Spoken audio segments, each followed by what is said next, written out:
નેત્રંગ પોલીસે ઇકો ગાડીમાં હેરાફેરી થતા વિદેશી દારૂનો પર્દાફાશ કરી ઇકો ગાડી, મોટરસાયકલ અને 3 ખેપિયાને જેલ ભેગા કરી 5,07,400નો મુદ્દામાલ કબજે કર્યો હતો।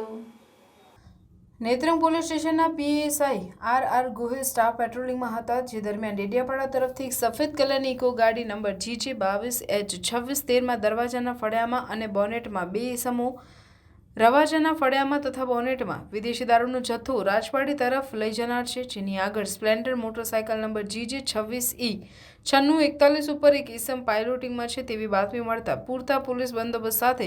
કોર્ડન કરીને નેત્રંગ નજીકથી સ્પ્લેન્ડર મોટરસાયકલ, ઇકો ગાડી અને મુદ્દામાલ સહિત ખેપિયાઓને પકડી જેલ ભેગા કરી દેવામાં આવ્યા હતા, જેમાં વિદેશી દારૂની બોટલ નંગ 624 જેની કિંમત 62,000,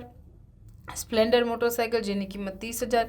ઇકો ગાડી જેની કિંમત 4 લાખ અને મોબાઈલ અંગઝડતીના 15,000 મળીને 5,07,400નો મુદ્દામાં કબજે કર્યો હતો અને પ્રવીણ ધીરસિંહ વસાવા, અજય જયસિંહ વસાવા અને નિકુંજ કેશવ વસાવા રહેવાસી સાગબારાને પકડી જેલ ભેગા કરી દેવામાં આવ્યા હતા।